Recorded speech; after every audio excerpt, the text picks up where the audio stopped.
Welcome back to episode 38 of Between the Tackles. I am your host with the most, Hogan. Unfortunately, solo dolo yet again. My good buddy Burge, he's unavailable this week, which, we all love and miss him so much. My nemesis, as he self proclaims. I stranded him on an island somewhere, so we don't have to worry about him.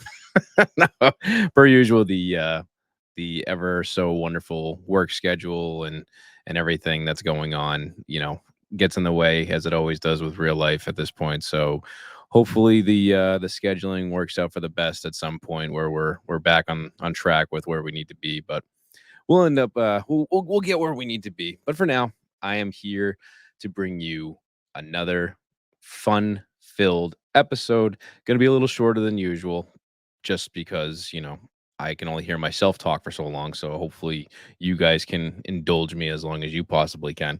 Um but yeah, it's getting to the dog days of summer, as we like to call it around here, because the nasty and hot weather has just been unbearable lately, and I think it's finally starting to break, which I think we all need at this point, especially yours truly being the chunky monkey that he is.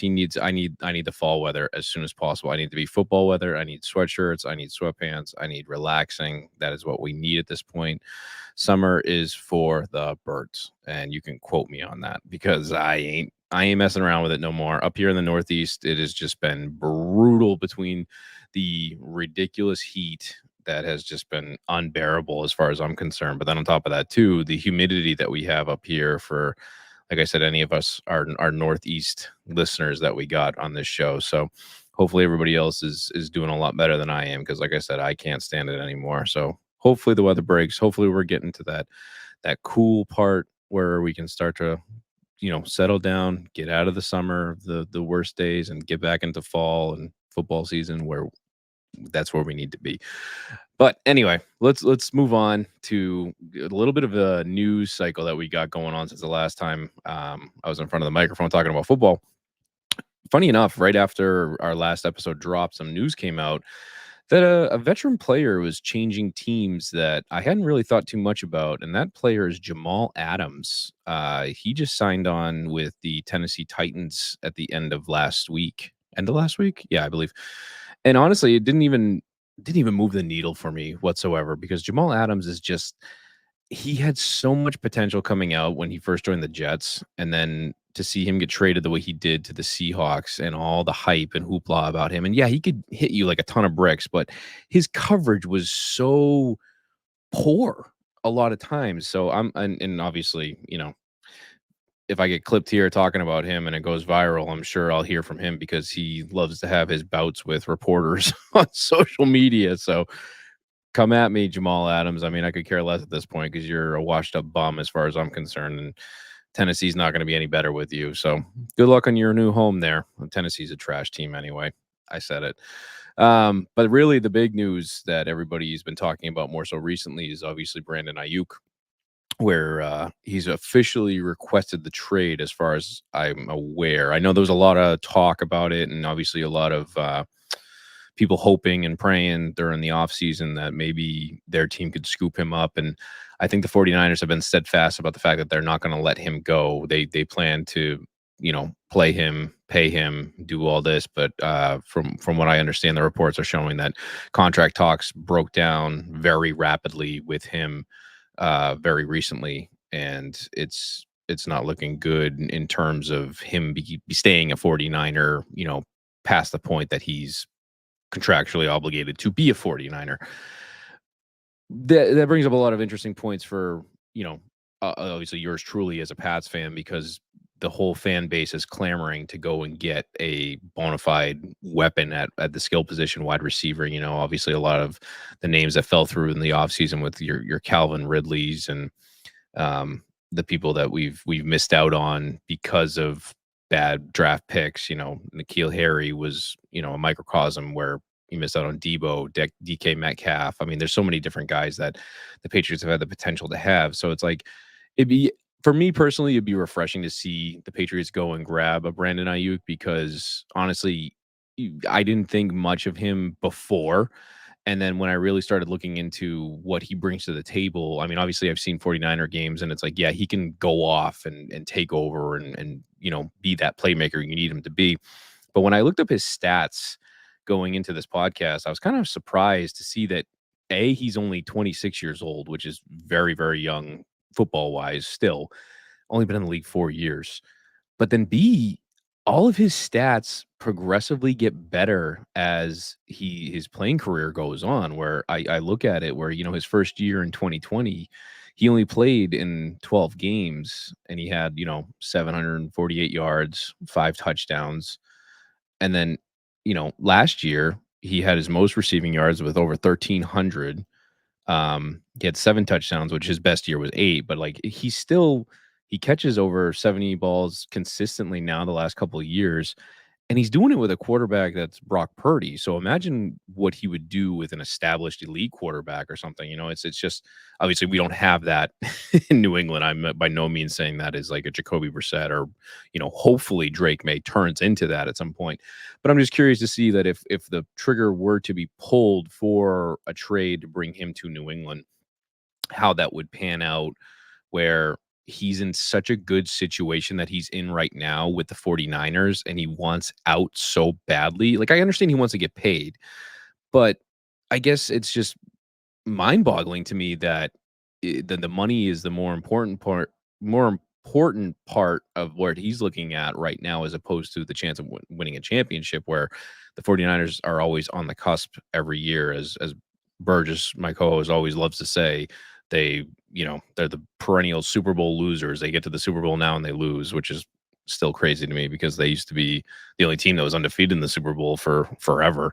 But then they lost, I think, the last 3 times they've gone to the Super Bowl, which is crazy. But yeah, it'll be very interesting to see what happens with Brandon Aiyuk going forward. I'll be the first to say that I will welcome him with open arms if he were able to come to the Patriots, but that by no means does that mean that he's going to end up in a New England jersey. I mean, there's plenty of other teams that I'm sure out there would vie for him. Um, Teams that are either wide receiver desperate or, I mean, he would be a great complement to a team that has a established superstar receiver. Like I've just obviously for news sake, I believe it was Jordan Addison, the secondary wide receiver over there in Minnesota. It was Justin Jefferson's counterpart. I believe he just got arrested again for a DUI or something stupid that I won't even bring up because it's like not worth going down that hole again. But yeah, like I mean, is like if Minnesota were to pull that trigger and get an Ayuk to complement with Jefferson, I'd be very curious to see how that works because the biggest thing that I look at too with wide receiver pairings, depending on where guys either sign or get traded to, um, you look at the highest paid wide receivers currently, and there's a few tandems that are actually on the top 10 list here. Where if you look at like your AJ Brown currently for Philadelphia makes 32 million a year, and then on the same list, Devontae Smith is making 25 million a year, and they're on the same team with the Eagles. But then on top of that, too, you got Tyreek Hill and Jalen Waddle, where Tyreek's making 30 million and Jalen Waddle's making 28.3 million. Again, phenomenal players that deserve the money that they're getting. I'm a little undersold on Devontae Smith personally. But the rest of the guys on the list, I mean, you got Justin Jefferson making a ridiculous amount, 35 mil. AJ Brown, second highest pay is Amon Saint Amon Ross St. Brown, 30 mil, Tyreek Hill, 30 mil, Devontae Adams, 28 mil, Cooper Cup, all very established receivers. And I do believe that Ayuk uh, deserves to be on this list because I do believe he's a very underrated receiver. But, that being said, it's still interesting to see that he so badly wants off a team that has a very high chance of playing for a championship where he could end up going to a team like the Patriots that are in the exact opposite direction where they are building to hopefully get to a championship. They're miles away still, as far as I'm concerned. So at the end of the day, it doesn't sound like Ayuk's going anywhere. He's going to be a 49er this year, whether he wants to be or not. I mean, the only thing I can see is if he could physically hold himself out of games and just refuses to play for him, which would be mind boggling. But stranger things have happened. So we'll certainly see at this point. But that being said, I'm interested to see where Netflix is going now. I don't know if you guys know where I'm going with this, but obviously they just came out with a new show, the receiver show that they just dropped, and they have big name guys that are in that show. This is I don't know if it's a sequel or if it's a continuation of the quarterback show that they did the year before that featured Mahomes and Kirk Cousins and Marcus Mariota. But yeah, this one receiver focuses heavily on Justin Jefferson, who's obviously considered one of the if not the best, one of the best receivers in the league currently, with another very good receiver, Devontae Adams, another very good receiver, and Amon-Ra St. Brown. Apologize, I keep screwing that up. And then the other two that they follow there in the show is Debo Samuel and George Kittle, just a kind of a combined package there. Um, I have a feeling I'll have to check out this show that Netflix is putting out now, because I'll be full transparency. I watched, I want to say like maybe two or three episodes of the quarterback show from last year, and for me personally, it was very. I don't get into the shows too much if I already either know what happens, which with the quarterbacks and the season, the way everything played out, I knew exactly what happened with Mahomes winning the Super Bowl, Kirk Cousins tearing his Achilles, and then Mariota getting essentially benched and cut, or not cut. He like removed himself from Atlanta last year, whatever that dumb situation was.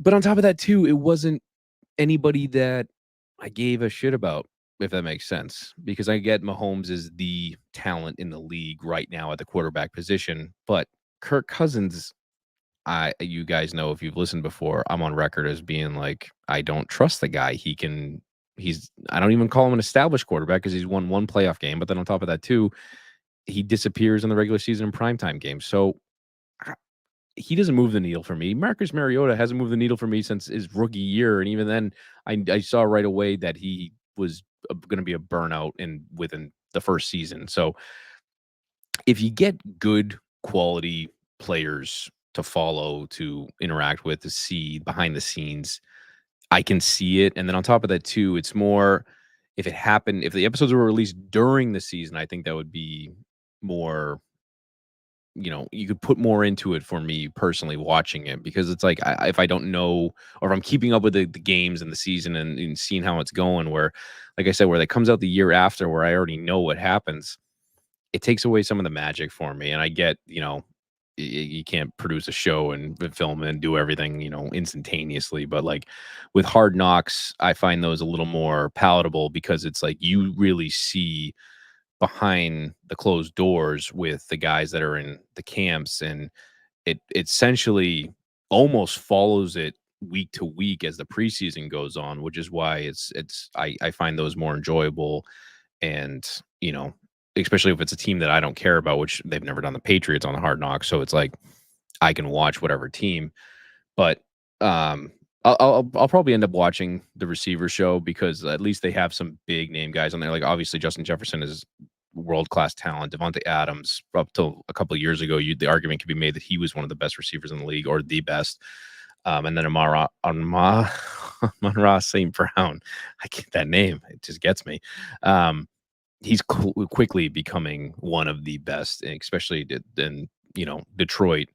Following in the footsteps of Megatron over there, with one of the best receivers of all time. Which, spoiler alert, I'm going to get to Megatron in a little bit, but yeah, I'll probably check it out, because at least they got the names and the players on there that and the receivers are always the diva guys that they're going to make for good television, where it's probably going to be some good stuff. So receivers on Netflix, I'll have to check it out. If you guys out there have checked it out and you want to hit us up in the social medias and let us know what your thoughts on that, please let us know. And then speaking of things that are new and exciting and everybody's talking about, is the new college football game is finally going to be out. This week, when by the time the recording's done here. Yeah, the college football game, that the 25, I don't know if that's what they're calling it, with the final return of EA Sports to the college world of football, which I never thought I'd see again, the way that it's been dormant since, I think it was like NCAA 14 was the last one that came out. For me personally, I think the last one that I truly played the crap out of was the 2008 edition with like Jared Zabrinski from Boise State on the cover or something. That was back in the heyday of NCAA, where you could make a player play all 4 years, transfer him to Madden, and just go crazy with that whole situation. But it seems like the whole video game and football world is turned on its head with the return of.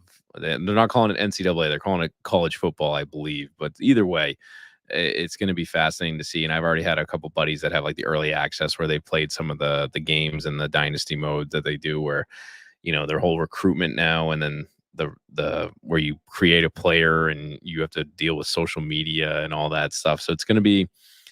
I'm kind of torn because a big part of me loved the old style games where you like, especially I remember like the old Maddens for like PlayStation 2, where you had to answer questions that determined your, awareness or intelligence for your stats or whatever.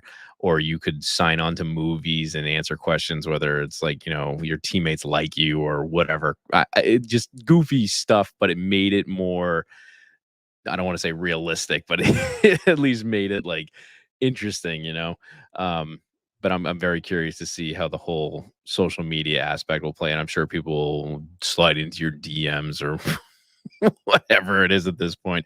I'm too old to worry about that crap, but I'm gonna be, I'm sure I'll be boot up the game right away and be like, "What the hell is this?" But I'm looking forward to it, and especially if I believe they said that if you play through the game but they create a character that you can make for yourself. I believe you can get yourself drafted into Madden. So maybe this will be my big grand return to Madden because I have not bought a new Madden game in over 6-7 years at this point. Like I said, I'm on record as I refuse to buy the roster update that Madden has become. But on top of that, too, the Madden gameplay has just tragically gone to crap as far as I'm concerned the last 10 plus years anyway. But we will we'll see what happens in the video game aspect of things. But the real meat and potatoes that I wanted to get to in this episode that I'm curious to see out there if you guys all have an opinion on this, because this is a very opinionated subject that I'm going to broach right now with ESPN. The last, I want to say either yesterday or the last few days, has been blowing up my phone where they've decided to rank the top 100 athletes of the 2000s era, if that makes sense. Any athlete from 2000 on, they are ranking them in a top 100 list.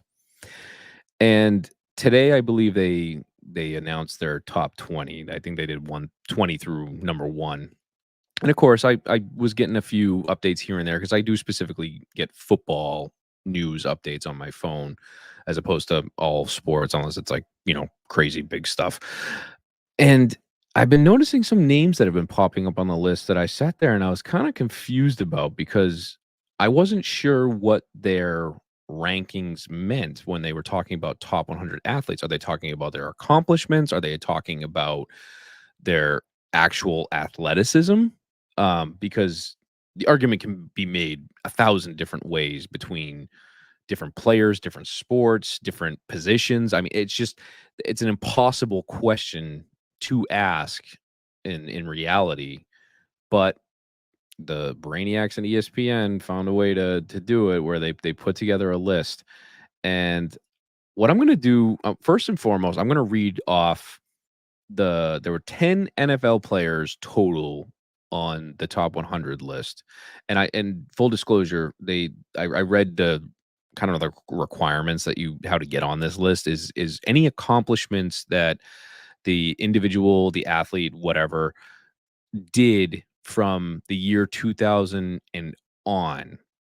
And again, like I said, I was like, okay, well, it's not a very it's a very broad curriculum you're putting out there where it's like, okay, if it's just what they did well after 2000, like how could there be anybody better than Brady, who won 7 championships, between 2000 to when he retired? But then it's like I started looking at the list and it's like they had the Olympians on there. They had, all sorts of different athletes from, soccer and baseball and tennis and all that. And it's like, okay, so they're very curious to see what that list turned out to be. And of course, I'm sitting there going ESPN. I'm like, it's probably LeBron at number one, which made me want to puke all over myself because enough of him. Okay.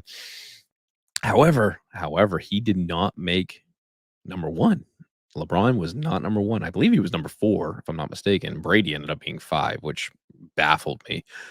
But they actually I wanna go on record as saying that ESPN got number 1 correct with Michael Phelps because goddamn, name a better athlete in history pretty much where the guy won 8 gold medals and then what was like 23 overall or something crazy. I was looking at it beforehand before the podcast, but just yeah, if there's a guy who deserved it, and then Serena Williams, and I think was number 2, number 3, I want to say was Lionel Messi, if I'm not mistaken, and then 4 was LeBron, 5 was Brady, and then the list gets convoluted from there. But they had Tiger Woods, they had a bunch of other athletes.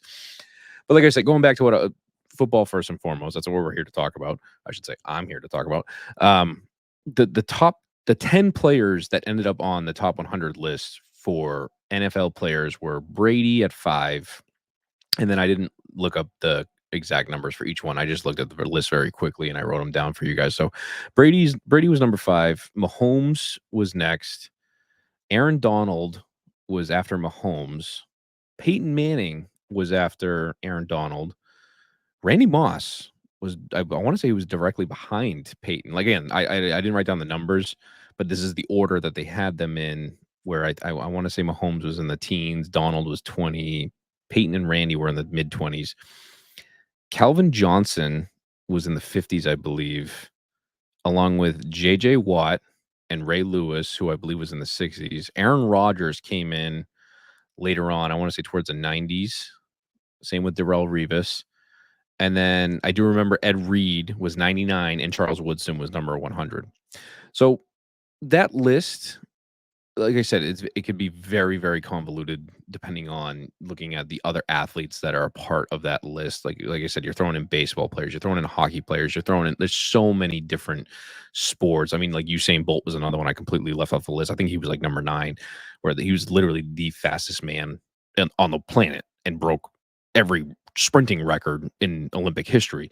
Like how do you compare that to a Tom Brady? Like you can't do it. So, while I don't disagree with the names that are on the list, I also do have some gripes with the names that are on the list because you can't sit there and tell me that you can put a JJ Watt or, you know, a Darrell Revis on that list when you don't put a Rob Gronkowski on that list or you don't put a Travis Kelce on that list. And I'm on record. I fucking hate Travis Kelce. I can't stand him. He's the biggest pain in the ass as far as I'm concerned in the current NFL. Yeah, I'll go on record. I'll say it. Travis Kelce is the biggest pain in the ass in the NFL right now, and I can't stand him.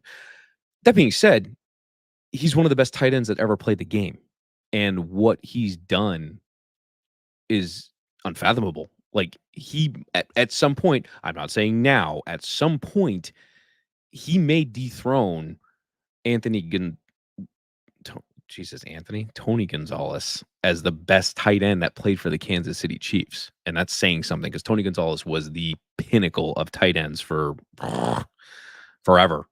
I mean, that's right there. That Tony Gonzalez, he's another one that he's not on the list. And then granted, the championships don't mean everything. They certainly help, right? They certainly help. But to put like just for example, like Aaron Donald was, yeah, arguably one of the best defensive tackles of all time. But does he deserve to be in front of Peyton Manning? Does he deserve to be in front of Randy Moss? Like Randy Moss is considered one of the best receivers. I mean, we went on record on here on our one of our top 5 lists where Randy Moss ended up being like one for a couple for Burge at least, and then for me, he was I want to say he was like 2 or 3, I forget. But either way, like that's where it gets interesting. But I'll keep going with guys that were omitted from the list that the argument certainly could have been made for the football aspect. Like I said, I don't. I'm gonna make some people mad. It is what it is. My opinion is they got it right, but they also got it tremendously wrong because you don't have Gronk, you don't have Kelsey. Looking at running backs, there were no running backs on that list. Not a single running back, and you had talents like LaDainian Tomlinson. didn't deserve to be on that list. He was arguably the best running back in the league for close to 10 years. Between 2000 to like late 2000s, LT was incredible, both running, catching, everything. And he played well up until he got to, to the Jets. But then on top of that, too, Adrian Peterson. Are you kidding me? No Adrian Peterson on that list? The dude was a workhorse for Minnesota. And granted, yeah, he went to a bazillion teams after Minnesota, but his Minnesota resume alone is better than like 95% of running backs that ever played in the NFL. So that just blows me away that the LT wasn't a consideration, that Adrian Peterson wasn't a consideration. I mean, maybe they were. Maybe they were just outside of the top 100, but I would certainly take Adrian Peterson or LaDainian Tomlinson over Charles Woodson. I mean, don't get me wrong. Woodson was phenomenal. He was great, but I just I don't know. Like those guys were staples of the NFL for so long, where Woodson had off years with, the Raiders and then did well with Green Bay. But again, he had a few good I don't know. Again, I'm going to piss people off and I do apologize, but at the same time I don't, because it's just this list is such a it's such a hard topic to speak at length about, where you're not going to upset one person one way or the other. And then finally, I had to save these guys for the end because my linemen, we're between the tackles here. I gotta speak to my fatties that got no recognition. I mean, granted, on the defensive side of the ball, they got JJ Watt on there, which I'll take the defensive tackle, right? Or defensive end, however you want to, describe him. But for offensive linemen, I mean, how can you sit there and not have a list of top 100 athletes of the 2000s without Joe Thomas? That guy was essentially like the almost like the Cal Ripken of football with Cleveland there. I mean, he didn't miss a game his entire career. He started like something stupid, however many games he did. He was a pretty much an all pro anytime he got on the field. Like Joe Thomas was possibly the greatest left tackle of all time. I'm not saying he was, potentially, but you got Joe Thomas. You got currently you got Trent Williams, who right now might be the greatest left tackle in the game. I mean, he's older at this point where there might be, discussions about some other guys, but Trent Williams, I would still anybody would take him on their team right now. And then on top of that too, Jonathan Ogden, who a lot of people would consider one of the best linemen of all time, playing for the Baltimore Ravens when they broke the records with Jamal Lewis there, rushing for over 2,000 yards, and Ogden's in the Hall of Fame by a mile, and had a bunch of all pros. It's just like you don't give any of these guys any recognition on your top 100 athletes list. I mean, are you crazy?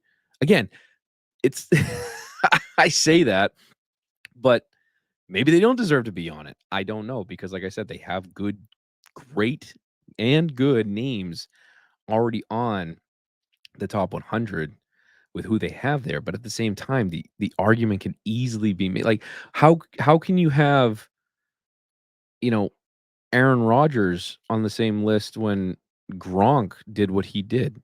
How can you have Revis on there when Kelsey's doing what he's doing, when Adrian Peterson I don't know. It just the ESPN, I know what they did. They obviously opened up the can of worms to start the discussion, to have people talk about it, just to have all the bitching, complaining, drive people to their website to be like, oh, who got number one, who's where, and where's my favorite athlete of all time. It's just it's such a hard conversation to have. But for me, I just look at it very quickly where, like I said, I didn't have to do much research into looking up the guys that were omitted from the list, where I got like almost upset because I was just like, how, how can you make this list with not having these guys on there? I mean, it's lineman. Granted, I am biased because I was a former lineman, former coach of linemen, but you still like just Joe Thomas alone. Joe Thomas was just so instrumental for Cleveland for so long. Just Cleveland alone, but just for the sport of football, he was just an Iron Man. Like I don't know. maybe I'm just ranting up the wrong tree at this point. And it's fine with me at this point. I don't know. We'll see. We'll see what happens. And I'm certainly sure there will be more lists that will drive me batshit crazy at some point, and we'll we'll dive down that rabbit hole whenever it presents itself to us. But I digress at this point. So like I said, guys, we are currently getting there. I've said a few more than a few times, I think, on this podcast that we are in the dead zone of the summertime. Like I said, we got nothing but baseball going on right now, but we are so freaking close to football season. I can smell it. In fact, training camp starts 1 week, 1 freaking week, and I cannot wait to start seeing the news, the footage of the guys running around, and praying and knocking on wood that no injuries happen. I know it's not possible, but just hoping for the absolute best with everybody staying healthy, and hopefully the training camp goes well and the preseason gets off to a rocking start so we can see these guys put the pads on, smash into each other, and like I said, get that cool weather coming and get right back to football season where we deserve to be. But until then, like I said, we got some other stuff coming up. I'm very hopeful that we can get our buddy Nemesis Burge back. Hopefully next week or when have you. Like I said, schedules conflict. The things happen all the time, and we're gonna do what we can. But also speaking of schedules and getting some people on here, my good buddy YZ, who I know listens to the podcast. Stay tuned. I don't know if it'll be next week. I promise I'll do my best to bring it to you guys. We're gonna try and get him in here for an interview, guest appearance for the AFC West breakdown. We're gonna continue our breakdown path, obviously, and keep going that route. And YZ's a big old Raiders fan out there. Now the Vegas Raiders used to be Oakland for a long time. Used to be LA way back in the day too. Me and YZ were a couple of old farts, so I'll have to ask him if he has any fond memories of either LA or Oakland that he wants to talk to us about. But stay tuned for more of that stuff. But as always, guys, I just want to say thank you for hanging out and listening to this grumpy old Patriots fan rant and rave about ESPN for about a half an hour or so, and talking a bunch of nonsense and getting us football guys ready to go, rocking and rolling. Cannot wait for more football. But as always, we are brought to you by Midnight Ride Productions. If any of you out there are interested in either starting a podcast, doing live streams, blog writing, or anything that is related with media stuff is the best way I'll put it. You can check us out at midnightrideproductions.net. Like I said, right now I got it my football blog that I'm working on there. I got a couple of blogs out there so far. Got to get back to that because I missed this past weekend, but I promise I'll have a new one up there sooner than later. And yeah, join the rebellion. You can talk to myself, you can talk to Burgess, you can talk to our buddy Ace. All three of us are available over there on Midnight Ride Productions. So we look forward to hearing from you. I think at this point that's going to put as Burgess would always say, that's going to plug this sucker up. So until next time, go Patriots. Later.